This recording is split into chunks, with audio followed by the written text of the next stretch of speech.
Ya no podemos planificar a 5 años, tenemos que planificar a 4, 8 semanas, ejecutar rápido y cambiar rápido. Pivotear si es necesario. Claro. Entonces, para una decisión como por ejemplo, oye, voy a lavarme la cara, empiezo por el lado derecho o el lado izquierdo, No hay es problema. intuitivo, Sí. intuitivo, tómala rápido.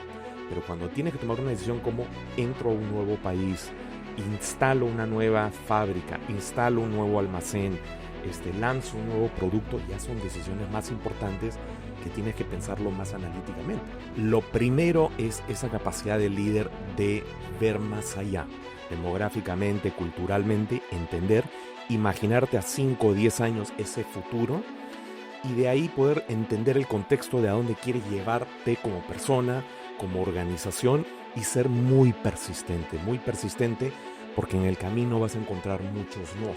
Que lo que vamos a empezar a ver más bien en las empresas son aquellas empresas que teniendo un empleado pueden generar 50, 100, 200 millones de dólares de ingresos.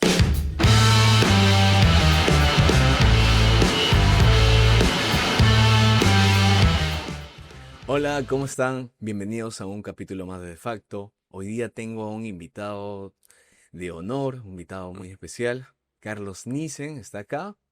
Carlos es gerente, CEO de Casnet y también ha estado en distintas empresas muy importantes del país. Además que Carlos tiene un know-how muy importante para negocios y ahora ha presentado el libro Mentalidad Estratégica 2.0. Es un libro que habla bastante de cambiar el mindset hacia esta era digital que se viene. Bueno, que ya está aquí, de hecho, bastante inteligencia artificial. Bueno, ¿quién mejor que él mismo para que se presente? Carlos, ¿cómo estás? Bienvenido a De Facto. Muchas gracias, Daniel. Buenos días a ti y buenos días a todo tu auditorio. Contento de estar acá contigo. Carlos, ¿nos puedes Sí, contar un poco de ti para que sí, te claro. conozcan, te conozcan un poquito más? Para bien o para mal, aliancista de corazón. Ok. Soy limeño, nací aquí hace más de 50 años, mejor no entro en los detalles para no quedar peor. Me eduqué acá, en el Colegio Santa María.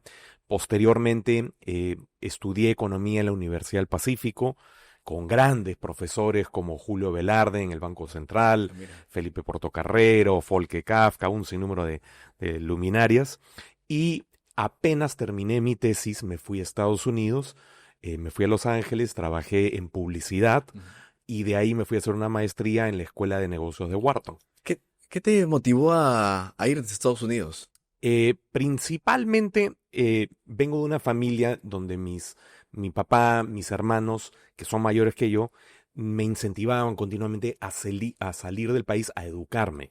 Ah, ok. Eso combinado con que estamos hablando de que me gradué en el año 90, en el peor momento de la crisis del primer gobierno de Alan García, hiperinflación, apagones, falta de agua, desabastecimiento, y obviamente pues, o sea, era bastante difícil conseguir buenos empleos y tenía la oportunidad, ya que tenía la visa residente, de salir al extranjero, educarme allá, formar una familia, etcétera, etcétera, ¿no? Entonces, eso principalmente, y también quería desarrollar capacidades en el extranjero con multinacionales que me permitieran después traerlas de regreso a Perú. Mira, sobre tu experiencia ya en el extranjero, en ese periodo, ¿has tenido algún choque cultural que tú hayas dicho, pucha, qué distinto al Sí, Perú? sí, claro, claro. Mira, yo empecé en mis últimos años trabajando en empresas como Apoyo, Semana Económica, Perú Económico. Aquí trabajaba en Procter Gamble, que era Deter Perú. Y al llegar a Estados Unidos, lo que me di cuenta era el profesionalismo que había en cualquier empresa, Mira. ¿no? La importancia de la puntualidad, el detalle, la atención al detalle de que la comunicación sea muy clara, sin errores, bien presentado, mucha preparación para reuniones, mucha preparación para lanzamientos, y eso en un inicio, en un Perú un poco más informal, un poco más a la prepo, Claro. ya veré qué pasa, o un Más plan, inmediatista. claro, sí fue un choque inicial, Ujú. y con el tiempo y una cultura muy enfocada en llegar al trabajo 8, 8:30 y darle duro hasta las 6, Y ahí, inclusive con un almuerzo muy pequeñito, muy enfocado todos en trabajar, nada de el comentario, el chisme de pasillo, el relajarse y todo, sino a darle duro. Ese fue un choque inicial, ¿no? pero ya después uno te adecuas, te das cuenta de la importancia de enfocarte en resultados, en la atención al detalle, en el profesionalismo y sales adelante. Aprendes a apreciar los pequeños detalles de diferencia cultural, no solamente entre un país desarrollado, anglosajón, que habla en inglés como Estados Unidos y Perú, sino también aprendí con el tiempo. Yo fui 28 años consultor en diversas empresas, fui socio en Bain Company, en Kearney, en Accenture, me tocó trabajar en todas las Américas, incluyendo Estados Unidos, Canadá, Europa, incluyendo hasta el mismo África, Asia, etcétera.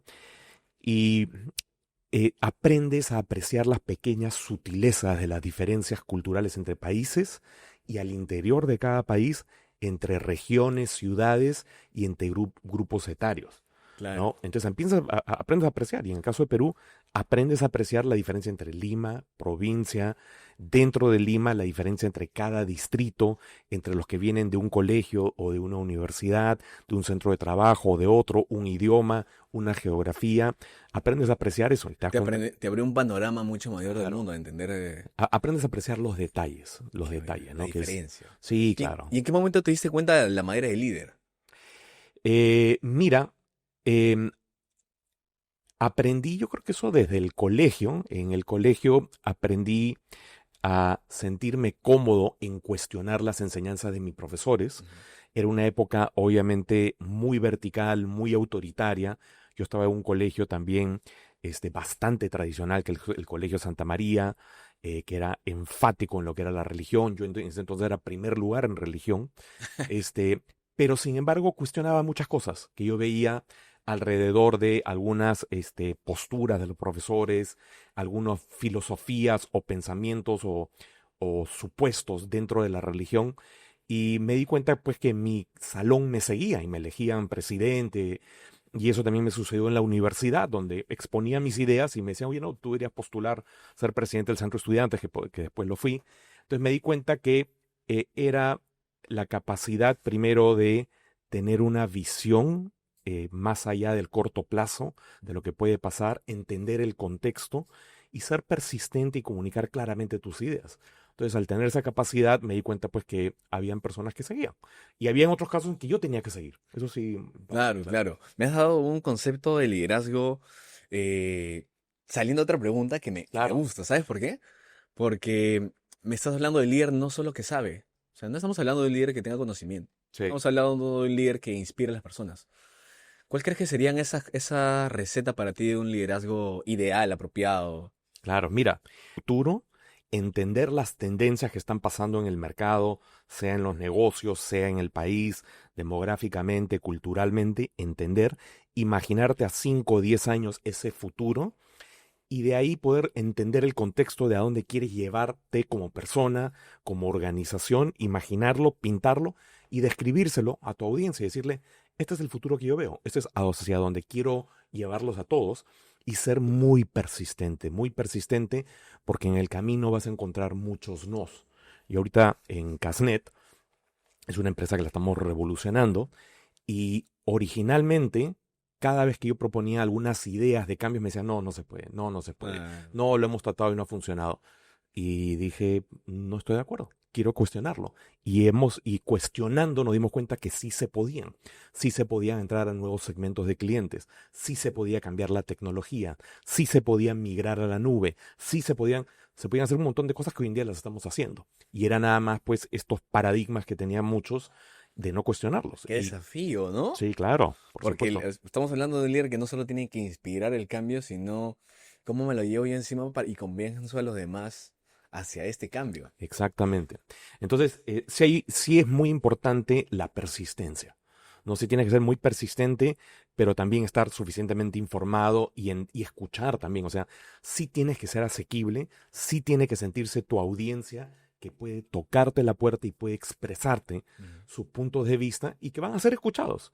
Puede ser que les hagas caso, puede ser que no, pero que van a ser escuchados. Claro, Entonces es válido decir, te escuché, te entiendo, valido tu preocupación, estoy en desacuerdo, claro, ¿no? O estoy de acuerdo, voy a cambiar de dirección, etcétera, ¿no? claro, claro, claro. qué desafío, ¿ah? Sí, Y claro. por lo que veo también has tenido un recorrido en Casnet interesante en tema de innovación. Y esto me lleva un poquito al libro, Sí, ¿no? claro.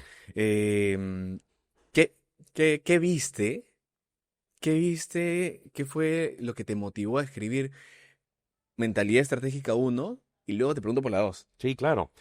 Mira, yo regresé a Perú en el año 2011-12, fui regresando por etapas y al llegar, después de que había sido socio de consultoría en firmas grandes como Bain Company, donde aprendí mucho de estrategia, en firmas como Carney, donde aprendí mucho de procesos, reingenierías, en Accenture, donde aprendí de tecnología, había estado asesorando clientes muy exitosos en Estados Unidos, en Latinoamérica, y llego acá y primero siento una euforia, que digo, qué bueno que hay esta euforia después del pesimismo Claro. que había dejado en el 90. Y cuando empecé a entrar al interior de las organizaciones, dije, hay una euforia porque les va bien, la economía está volando, pero al interior dije, todavía acá faltan capacidades. Acá hay algo que que es disonante, no me suena bien. Y empecé a darme cuenta, y eso mostré en el libro, en el primer capítulo, que mucho del rendimiento y mucha de esa euforia venía por el boom de los commodities en minería, que era algo que el Perú no controlaba. Los precios estaban altísimos, eso jalaba a las mineras, les generó un pico y eso de alguna manera tapó, generó una cortina de humo con el resto de empresas. Cuando separabas la información te dabas cuenta que el resto de empresas tenía un performance muy bajo. Claro. Estaban No está creciendo, al nivel de la minería. no, eran lentas en tomar decisiones, los márgenes no eran buenos y eso lo expuse.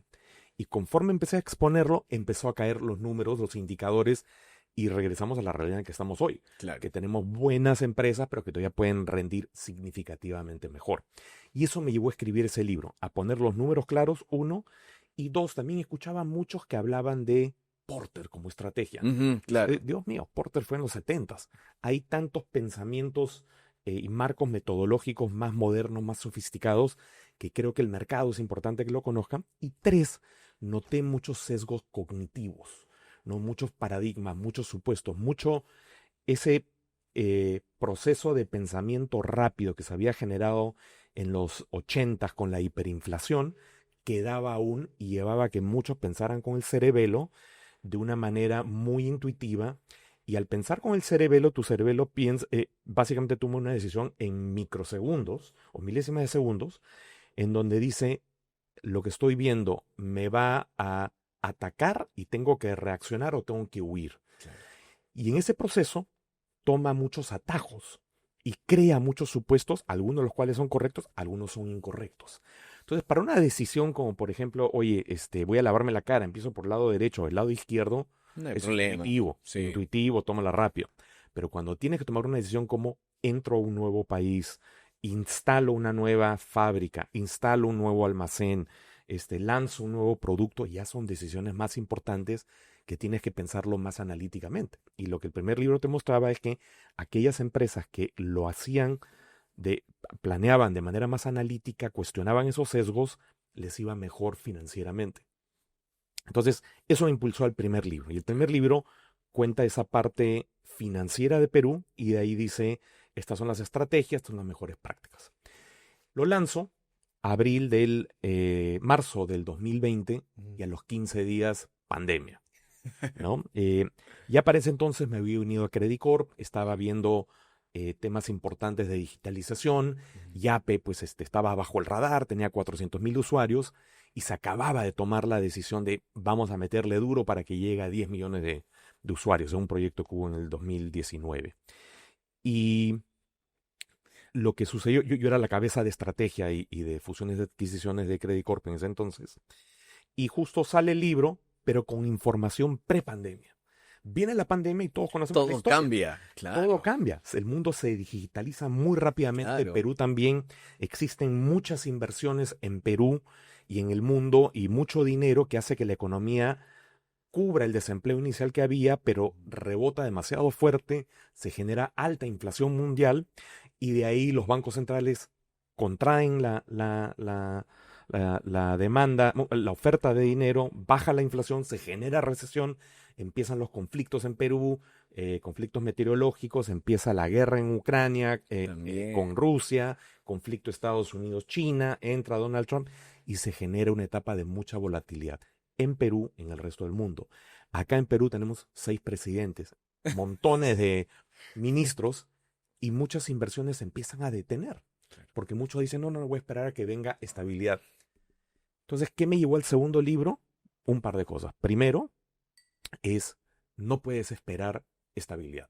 Claro. La volatilidad, la incertidumbre, la El entorno complejidad book es una constante. es una constante y tenemos que acostumbrarnos. Ya no podemos planificar a 5 años, tenemos que planificar a 4, 8 semanas, ejecutar rápido y cambiar rápidamente. Pivotear si es necesario. Claro. Y segundo, hay muchas más variables hoy que la estrategia pura. Estrategia, funciones, ya no puede ir en un reel separado a tecnología. Los dos tienen que ir juntos y ahí creé el marco strategic para integrar ambos. Estando en Estados Unidos, en Nueva York, hice una maestría en tecnología y ahí dije, no, acá hay mucho más dimensiones de data, de analítica, inteligencia artificial, innovación, cultura, hay que integrarlo para que los empresarios puedan ver ambos de manera integrada. Y lo que me encanta del libro es que no solo, ya como un comentario un poco más abierto, lo que me encanta del libro es que no solo te pone en el marco, en el contexto de que todo está cambiando con evidencias que han sucedido, todos somos testigos de las evidencias, sino que también ya estamos o sea, quizás muchos no se han dado cuenta, pero ya estamos un paso más allá. Sí. Hace poco Google lanzó esta nueva inteligencia artificial que te permite hacer videos con audio. Claro, ¿no? veo. Sí. Claro. Pero las empresas también pueden aprovechar esto, ¿no? Exacto. Y el libro te genera un framework, que justo era lo que decías, ¿no? Sí. No existe tantos frameworks acá en Perú, por lo menos. Muchas empresas trabajan a lo que yo creo, Sí. a lo que tú llamas sesgo cognitivo, ¿no? Sí. Pero ya existen frameworks para poder implementar tecnología. Este es uno. Sí. Y de aquí puedes agarrarte para poder, en tu libro lo menciona la IA, en tema de selección. Y aquí viene mi pregunta. Claro. Dale.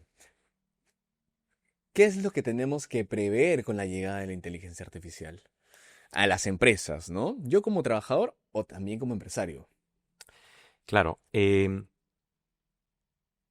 Capacidades. Ujú. ¿Ya?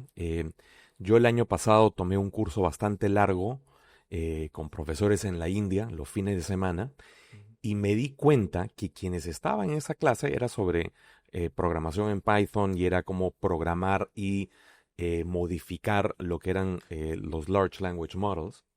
El Y LM. el LLM, que he visto en un podcast que hablaste de eso. Y lo que me percaté era la inversión que recién empezaban a hacer empresas americanas, empresas europeas, en su equipo de tecnología que no conocía sobre esto. Pero eran cantidades masivas de empleados de las áreas de tecnología preparándose para hacer estos cambios de instituciones de alta reputación. Los bancos más grandes de Estados Unidos habían mandado sus empleados acá, empresas de tecnología, un sinnúmero de empresas habían mandado sus empleados ahí para que desarrollen capacidades.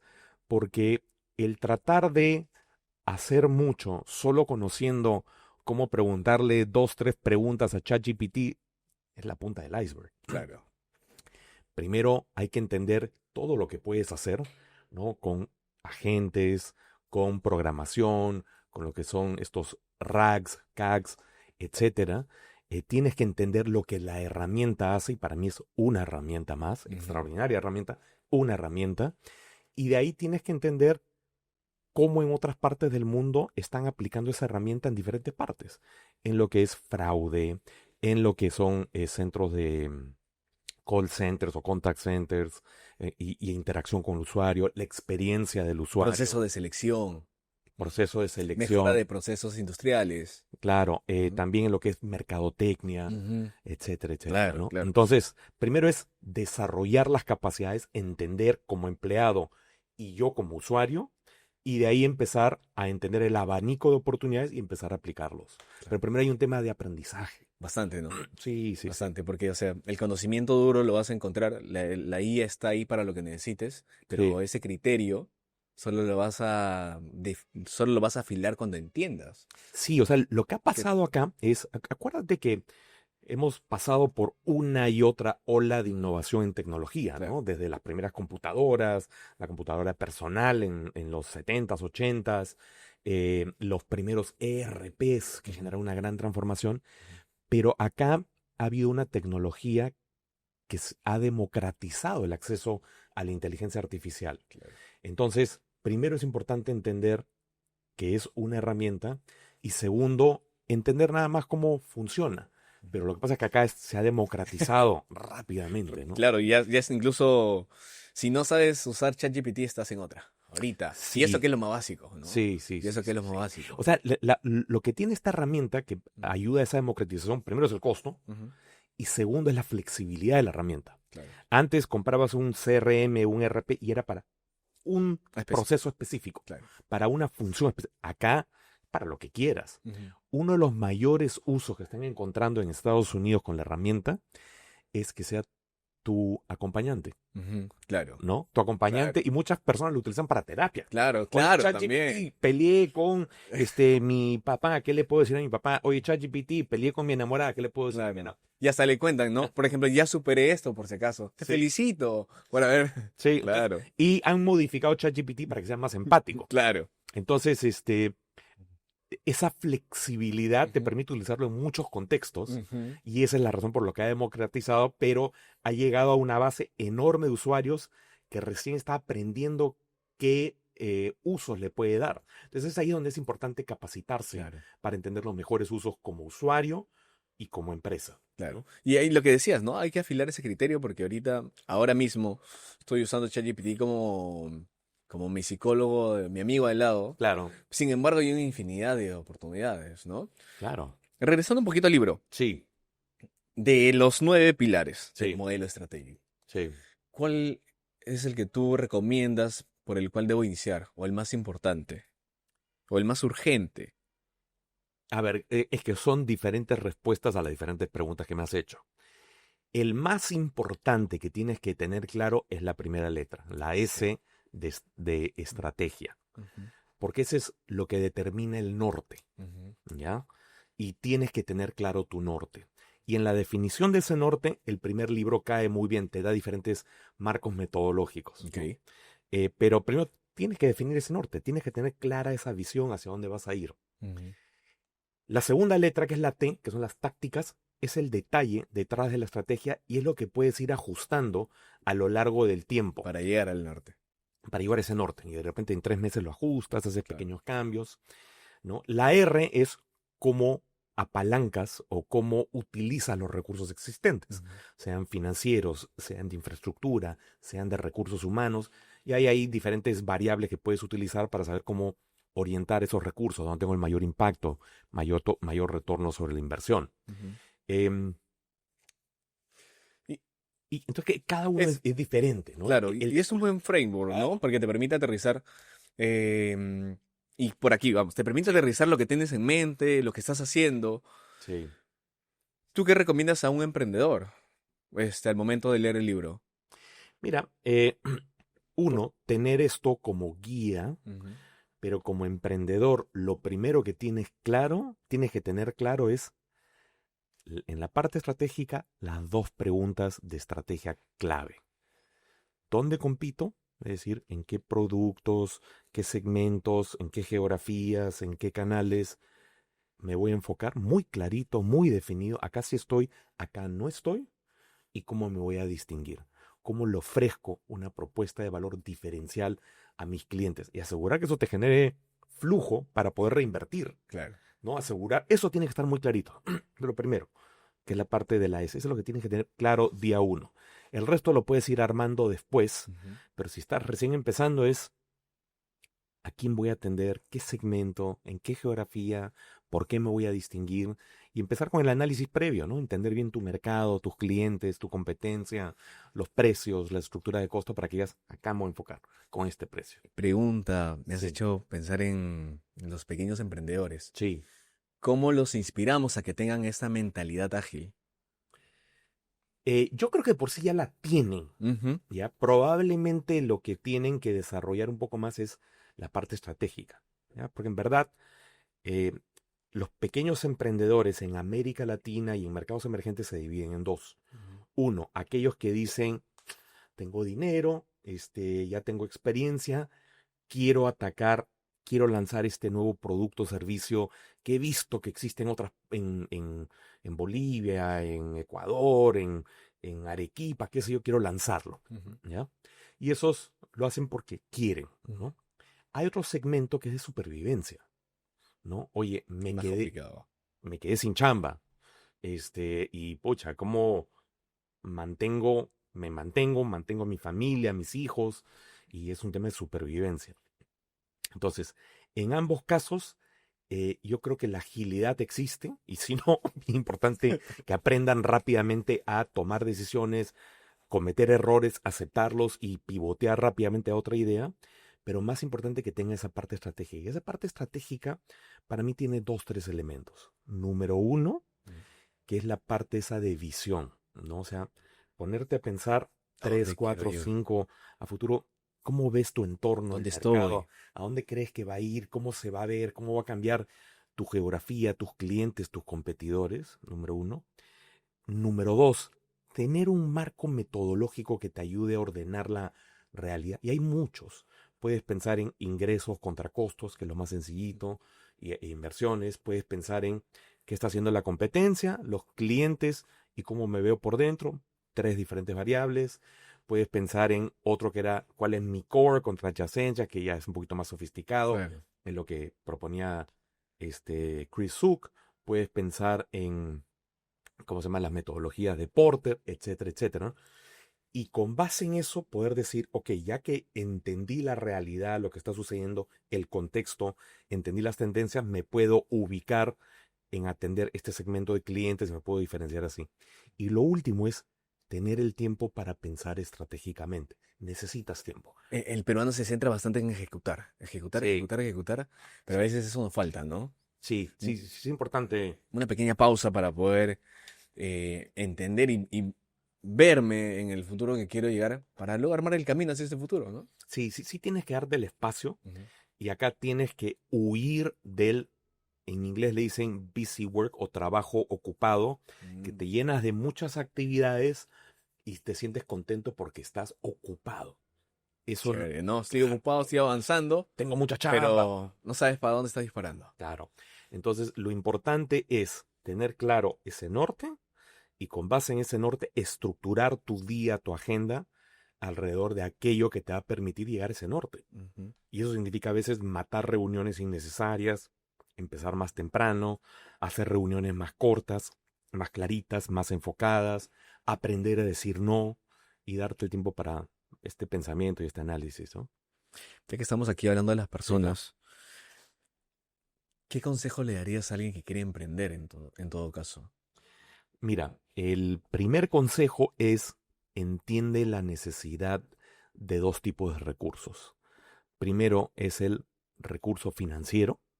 Necesitas tener ese colchón para las primeras inversiones, los Ujú. primeros equipos, las luces. Ujú. Necesitas ese colchón para poder pagar a tus proveedores y poder pagar a tus empleados mientras que cobras de los clientes. A veces los clientes se pueden demorar 30 días, 60 días, 90 días, 120 días y tú tienes que pagar la nómina, Claro, aunque sean muchos o pocos, tienes que pagarlo cada cada mes. fecha. Y eso requiere, ese hoyo requiere dinero. Entonces necesitas ese colchón financiero. Necesitas ese colchón para, mientras estás chambeando, mantener a tu familia, ¿no? A los hijos, etcétera. O sea, conozco personas cercanas, no voy a entrar en detalles, que piensan pues que no hay que tener dinero pues para la familia, para los hijos, y luego están pidiéndole a todo el mundo que les preste dinero. Claro. Entonces necesitas dinero para eso. Y segundo, hay otro recurso muy importante, que es la experiencia, ¿ya? La experiencia es crítica. Cuando tú ves el éxito de los mejores empresarios, son aquellos que se han basado en una experiencia acumulada de muchos años en un campo. Oye, durante años yo me dediqué a pagos y soy el mega experto de pagos. Ujú. Si eres mega experto en pagos y ahí quieres dedicarte a un negocio de flores, pucha, Claro. te va a ir bien, pero vas a cometer un montón de errores. Y en ese Sí, proceso claro. se te va a acabar el dinero, Sí, ¿no? sí. Y yo lo vi con familiares míos que han hecho esos saltos entre con agarrar ese conocimiento pasaron muchos años que perdieron mucha plata. Eventualmente les fue bien, Claro. pero fueron muchos años de perder dinero, ¿no? Entonces, no hay que perder de vista ese recurso que se llama la experiencia, el conocimiento, aquello que te distingue del resto, Empecemos de ahí, ¿no? y los recursos, económicos necesarios para emprender. Y que es un lugar bien seguro empezar desde algo que yo conozco. O sea, en verdad, muchas personas buscan emprendimientos por oportunidad, sin conocer el mercado, sin conocer cómo va el negocio, sin conocer cómo va el rubro, ¿no? Sí, sí, sí. ¿Cuál ha sido tu mayor error estratégico, Carlos? Uy, ¿Y qué aprendiste de él? em, mayor error estratégico es acabar en un país diferente al de mis hijos. Ujú, ujú. ¿Ya? Ahí sí es, si yo miro atrás y me han hecho la pregunta cuál es el mayor error que cometió, es ese. Y es un error también estratégico. Claro. Yo pensé en mi vida Ujú, alrededor de la dimensión laboral. ujú. La planifiqué, la pensé, mi papá me incentivó mucho a tener un plan claro y lo hice en la dimensión laboral. No pensé en el resto de dimensiones. Ok. Y ahí cometí el error de no tener también clara esa dimensión y cómo llevar más cercanamente a mis hijos.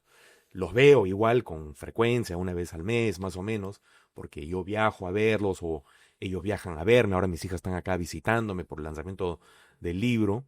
Y en un par de meses me voy a ver a mi hijo en Estados Unidos, Ujú. pero me hubiera encantado pasar más tiempo más cercanamente de ellos. Agradezco ya la tecnología que te permite hacer llamadas Videollamada. de video en el momento que quieras, pero igual, ¿no? Pero qué importante, porque Sí, la pregunta era bastante del tema profesional, claro. pero sí, pues hay que aceptar de que el tema, una arista que no vemos es que como humanos no solo somos trabajo, no solo somos inversión, no solo somos negocios, sino también hay que pensar en las decisiones que tomamos en Por l- supuesto.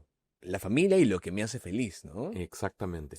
Sí, porque si tomas buenas decisiones alrededor de tu ser, sin Ujú. ser egoísta, sino también pensando en la parte altruista, en aquello que te hace feliz y que te hará feliz, vas a poder tener más energía, más concentración y vas a poder mostrar esa felicidad.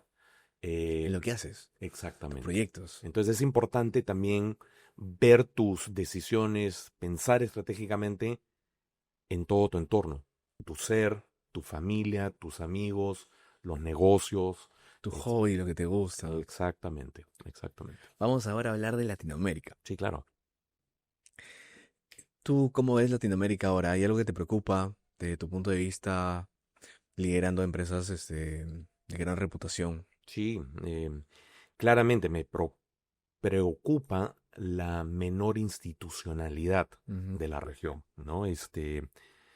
Al final, una de las mayores razones para que empresas internacionales, inversionistas locales metan dinero en una economía y esa economía crezca es confianza en las instituciones, confianza en que si meten dinero y existe cualquier problema pueden ir a la corte y pueden asegurarse que lo que llaman en inglés rule of law ujú, se va a cumplir. claro. Y eso es algo que se ha deteriorado mucho en Perú, pero también en el resto de América Latina.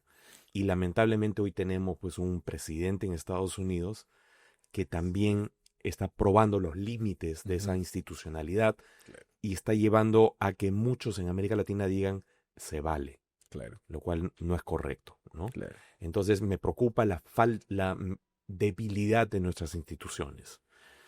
Ahora, habiendo dicho eso, también creo que América Latina está saliendo de una etapa que se veía venir en el 2020, Ujú, que a raíz de la pandemia muchas personas iban a perder ingresos, iban a perder empleo, iba a generar una masa muy grande mundial de personas que buscaban soluciones inmediatas e iba a atraer muchos líderes populistas.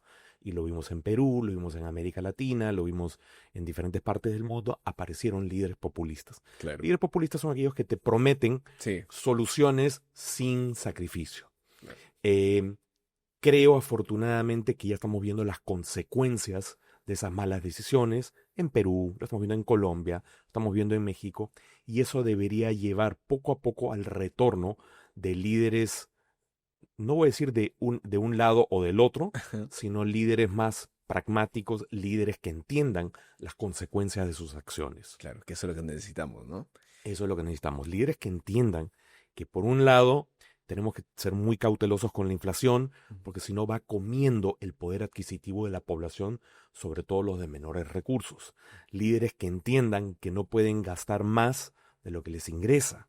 Líderes que entiendan que tienen que desarrollar de manera holística un país, tienen que crear las instituciones, tienen que desarrollar, tienen que atender diferentes geografías, segmentos. Que es un desafío no menor, ¿no? Por Porque supuesto. ya sabemos que América Latina es un lugar complicado del planeta. Bastante temas políticos ahí, medio raros. No, y diferencias enormes en ingresos. Claro. Es una región muy compleja, ¿no? ¿Y qué es lo que te entusiasma de América Latina? Lo que me entusiasma es empezar a ver un giro sutil hacia ese tipo de liderazgos, Ok. ¿no? Y acá voy a poner un ejemplo que de repente van a decir, no, estás loco, Carlos. Que es el caso, un buen ejemplo de esto es Javier Milei, ¿ya? Ok. Javier Milei tiene un estilo extraordinariamente agresivo que no es de mi predilección, pero sus fundamentos económicos y sus fundamentos, sus principios sí son bastante buenos, porque lo que él dice es, no creo que el Estado sea el mejor para decirme qué hacer económicamente, Ujú. ni socialmente, ni moralmente. Sí. Entonces tratemos de mantener el tamaño del Estado al mínimo necesario para garantizar la seguridad, y está metiendo una seguridad muy fuerte con su vicepresidenta en el cargo, creo que es de ministra de Justicia. Em, y lo que está haciendo es desregulando muchas industrias para que los argentinos puedan ser más exitosos en competir internacionalmente. Y es muy distinto de lo que estamos viendo en Estados Unidos con Trump, que no entiende muchos conceptos económicos. Milei sí lo entiende. Entonces creo que el éxito que estamos empezando a ver en el caso de Argentina, de reducir la inflación, empezando a generar ingresos, mejor empleo, un crecimiento tremendo en la bolsa de valores, va a llevar que el resto de la región diga, oye, acá hay cosas buenas que ha hecho, Claro. ¿no? Y nos lleve a seguir muchos de esos principios más pragmáticos, más técnicos, y regresar a esa técnica, una mejor gestión de las finanzas, una mejor gestión de toda la diferente cartera y que tengamos un mejor estado, Claro, ¿no? claro. Entonces, eso es lo que me entusiasma. ¿Cuál crees que sea el rol de la innovación para esta, no sé si decirlo, desigualdad? Em, Mira, es importante, ¿no? Pero puede esa respuesta sonar cliché, ¿ya?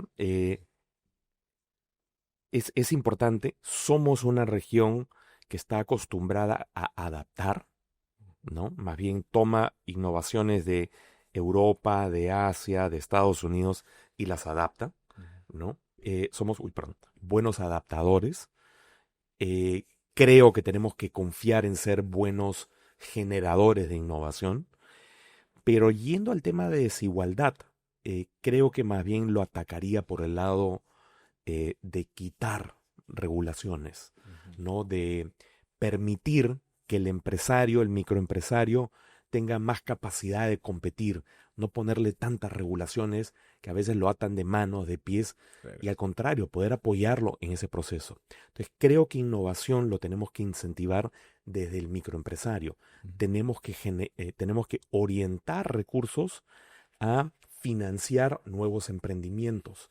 O sea, hay estos fondos soberanos en el resto del mundo que utilizan esos excesos justamente para incentivar esos emprendimientos. Eso tenemos que expandir en Perú. Tenemos que crear las reglas para que exista un mayor número de inversionistas que digan, quiero apoyar a esos microempresarios peruanos, y que eso fomente innovación, que eso permita a los microempresarios a crecer más ágilmente y hacerlo de manera descentralizada en Perú. Estamos muy enfocados en lo que es Lima, cuando tenemos que Tenemos lograr, riqueza por todos lados. tenemos que crecer en el sur del país, tenemos que crecer en la selva, tenemos que crecer en la serranía, tenemos que generar infraestructura, en fin, Hay bastante, ¿no? mucho. Hay muchos frentes para el Perú. Mucho. Y Sí, para Latinoamérica también. sí, Ahora, ya estamos regresando un poquito al empresarial y sí, quiero llevarlo nuevamente a la IA, a la claro, inteligencia claro, artificial. claro. ¿Cuál crees que es el rol de la inteligencia artificial de acá a 5 años? Yo creo que es una herramienta más, ya no soy creyente en que la IA, ¿Sustituirá a lo... no, al ser humano no lo sustituye. Lo que tenemos hoy en día es una herramienta con un mayor número de instrucciones y como tú explicaste en tu podcast, que básicamente lo que hace son estos Large Language Models que te parten el lenguaje en 50.000 tokens. Ujú. Cada palabra es un token. Ese token tiene un vector de numeritos y en esos básicamente se establece la probabilidad de cuál es la siguiente palabra y dependiendo de las palabras anteriores. Claro. Entonces es un modelo probabilístico, muy inteligentemente, bien pensado, con un sinnúmero de reglas detrás. Es lo que se llama hoy en día inteligencia artificial estrecha. Ujú. Y va a seguir siendo estrecha, inferior a la capacidad humana, que tiene la capacidad de contextualizar, la capacidad de emocionarse, tener emociones, ser empático, que no lo tiene y no lo va a tener por buen tiempo. Hoy en día esa inteligencia artificial estrecha consume muchos recursos. Es costosa, es una pérdida de dinero continua para OpenAI, para Google, para todas las diferentes proveedores de las principales herramientas. Es una pérdida continua, es un hoyo Claro. negro, porque requieres mucha programación, mucho entrenamiento, mucha infraestructura de centros de datos en la nube, de energía eléctrica, Ujú. agua, etcétera. Sí. Entonces, para que llegue a los niveles del ser humano y posterior se requiere demasiada infraestructura. Claro. Entonces, No es posible. lo veo como una herramienta más que está siguiendo unos procesos de adopción muy rápidos y que nos va a volver a todos más, ¿cómo se llama?, conocedores de poder responder más rápidamente a un sinnúmero de temas, estar más informados, tomar decisiones más rápidamente con mejor información y a las empresas le va a permitir automatizar aún más Claro. y yo creo que lo que vamos a empezar a ver más bien en las empresas son aquellas empresas que teniendo un empleado Pueden hacer. pueden generar 50, 100, 200 millones de dólares de ingresos. Claro. Yo creo que eventualmente para allá vamos. Ese es el potencial. Ese es el potencial. Ahora, que sabemos a dónde está que se va el tema de la inteligencia artificial, ¿cómo se diferencia tu modelo estratégico a los modelos tradicionales? Em, yo lo que me di cuenta, hablando con mis amigos consultores, ¿no? Y viendo lo que publican mis antiguos socios en firmas como Bain Company, una firma extraordinaria de estrategia, Ujú. la competencia que era Boston Consulting Group, McKinsey, que son muchos los creadores pues, de un sinnúmero de estrategias en lo que se publica en academia, escuchando a empresarios, empresando a mis compañeros de Wharton, es que existe un grupo muy grande que conoce muy bien de estrategia, de funciones, organizaciones, PowerPoint. Ujú. Y que cada vez que quiere entrar a tecnología, lo pone en papel y de ahí se lo manda en un segundo paso al área de tecnología y le dice, hazlo. Claro. Y existe un grupo muy pequeño de empresas que lo hace de manera simultánea, Ujú. que son estas grandes 7 de tecnología, como Google, como Amazon, como Meta, etc. Y estas empresas lo que están haciendo es pensando ambas en simultáneo. Entonces, este libro lo que te ayuda es a hacer esa integración, a pensar en simultáneo en ambas, ¿no? No a pensar de manera secuencial, sino en simultáneo. Pensar más ágilmente e integrar todas las variables necesarias. Esto lo estamos aplicando hoy en Casnet. Ujú. En Casnet, por ejemplo, venimos de ser una empresa completamente física, de POS físicos con procesos manuales, y estamos movilizándonos a convertirnos en una empresa completamente digital. Pero para lograr eso, primero teníamos que tener data en tiempo real. Claro. Ya trabajamos No durante puedes 6, 7 decir meses, eso. integramos todo, lo subimos a la nube y en tiempo real yo puedo ver cuántas transacciones tuve en Juliaca, en un POS, cuánta rentabilidad tengo en un agente en la selva en tiempo real, el día de ayer o el día de hoy en la mañana. Primero. Y segundo, estamos empezando a subir todos nuestros servidores a la nube y convertirlo en microservicios para que cada vez que yo haga un cambio Claro. en los sistemas no tenga que apagar y prender todo, sino nada más cambio un Un pequeño pedazo. pedacito. Y eso hace que mis ciclos de lanzamiento de nuevos productos sean más rápidos, más ágiles. Y eso era al final lo que te da la tecnología, ¿no? Te da, Decisiones mucho más certeras, cambios mucho más rápidos, adaptabilidad a un entorno que no sabemos cómo va a estar mañana o acá en media hora. claro. Entonces nosotros lo que queremos es poder competir en velocidad, Ujú. poder ser muy rápidos en tomar decisiones, lanzar nuevos productos, promociones, servicios y ganar porque tenemos esa capacidad de decisión. No somos parte de ningún gran corporativo como nuestros competidores que a veces tardan ellos en hacer sus lanzamientos, tienen que programarlo con mucha anticipación, tienen que pedir autorización. Nosotros no. Tomamos rápidamente, en 5 minutos podemos hacer un cambio estratégico importante. Vienen conmigo, tomamos la decisión y ejecutamos relativamente rápido. Cada vez estamos ejecutando más rápidamente. Claro, claro, claro. Estamos llegando ya, Carlos, a la última etapa de Claro.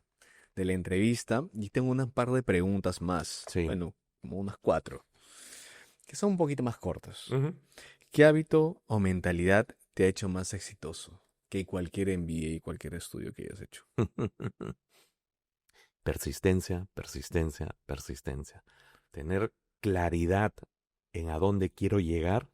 Yo aplico la lógica de mentalidad estratégica pensando continuamente cómo veo el futuro, cómo veo mi futuro, a dónde quiero llegar, cómo veo mis siguientes años y siendo persistente en ese camino.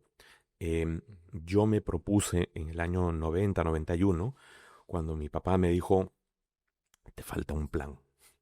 Hice mi plan en el año 91 y lo ejecuté de manera persistente, te diría hasta el año 2011. Ujú.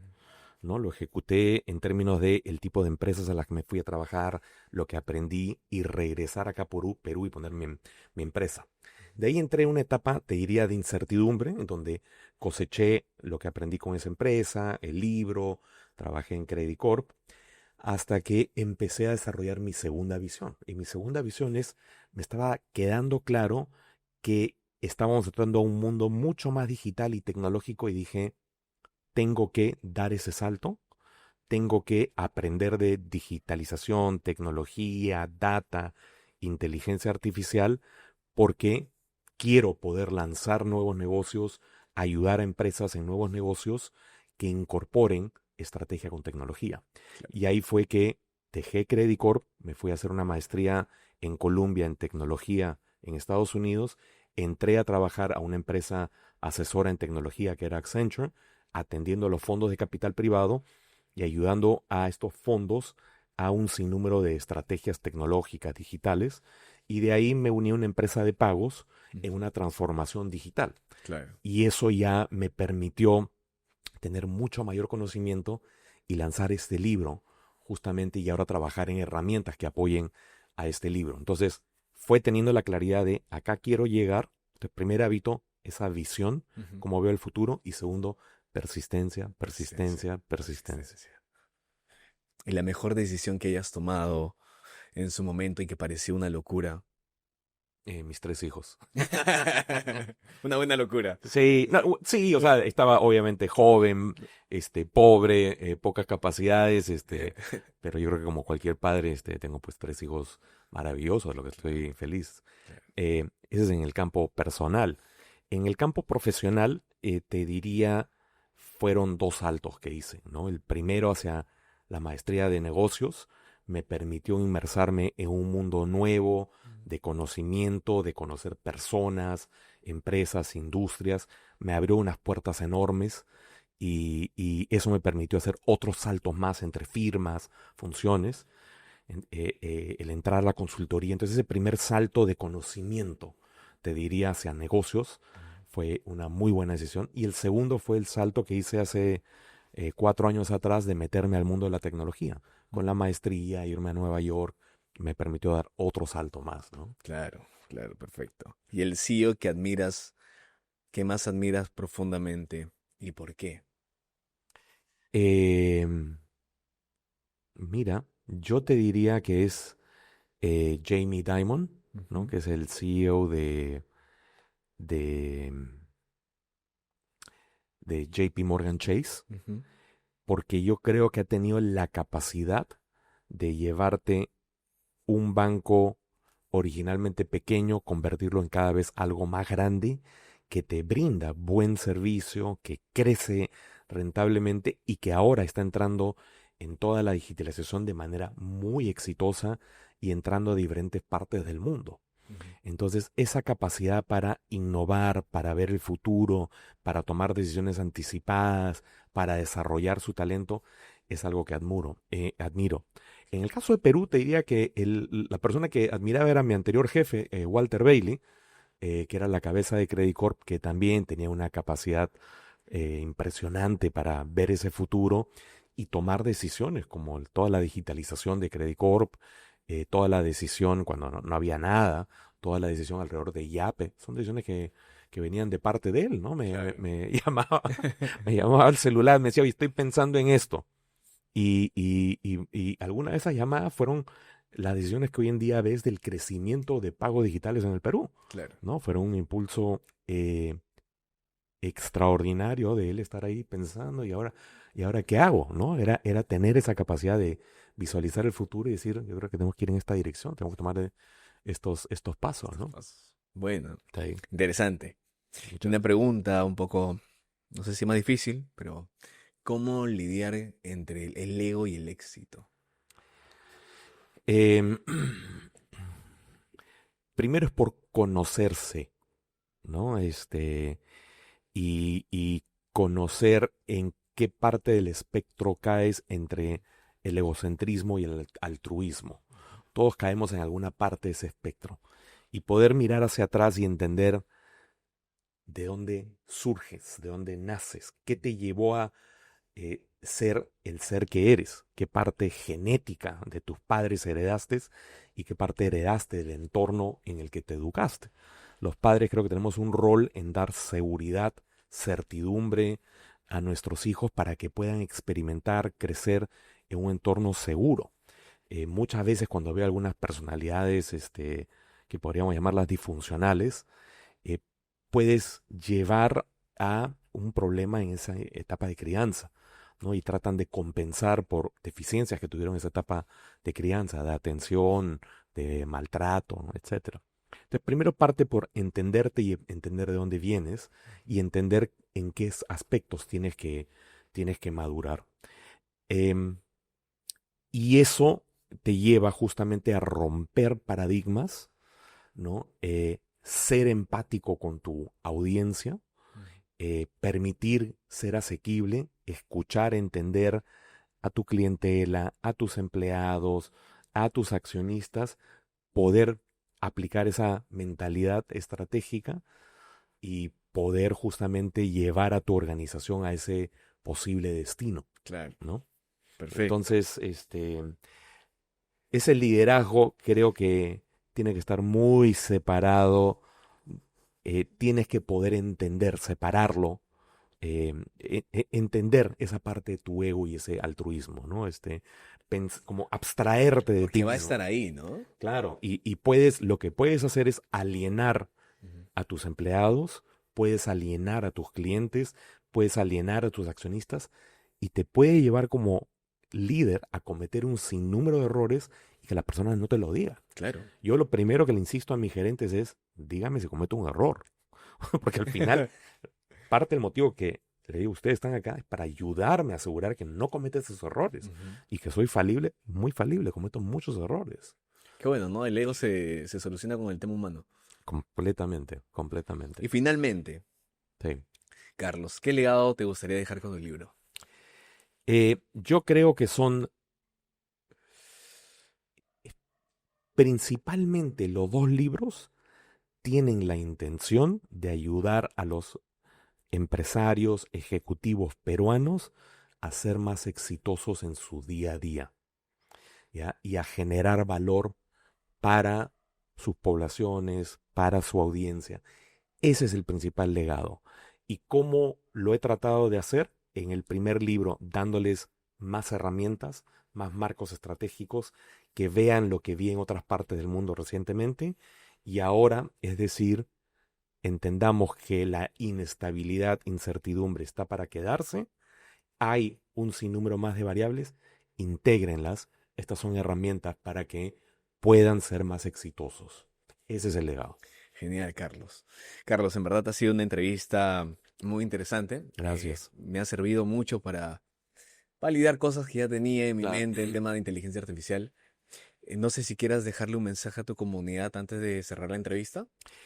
Primero, agradecerte a ti porque me has hecho muy buenas preguntas y esas preguntas ayudan a personas en mi situación a poder clarificar su mente, ¿no? Y cuando uno lanza una idea, no creas que tiene todo 100% claro. Las preguntas que vienen posteriormente ayudan en ese proceso de clarificación y profundización. El mensaje para la audiencia sería básicamente uno de tómense el tiempo para pensar y soñar. Es importante soñar, soñar ese futuro, soñar en verse un futuro exitoso. Sueñen, está bien. Es lo que le digo a mis hijos, sueñen. Ustedes tienen el 99% dos piernas, dos brazos, dos ojos, dos orejas, igual que con cualquier persona exitosa en cualquier parte del mundo. En otras partes del mundo no es que nacieron con vitaminas especiales, tienen lo mismo. Pueden soñar y de ahí piensen cómo llegan a lograr ese sueño. Sean persistentes y continuamente vayan viendo, vayan leyendo el entorno y vayan ajustando. Pero sueñen y no pierdan la persistencia. Y así es, soñemos por siempre. Exacto, exactamente. Genial, Carlos, gracias. Gracias a ti, Daniel. Gracias por escuchar este capítulo de Facto. Vamos a estar publicando en nuestras distintas redes sociales y también vamos a compartir las redes de Carlos para que puedan seguirlo y puedan también buscar el libro en su librería más cercana. Nos vemos hasta un capítulo más. Gracias, Daniel. Genial, Carlos.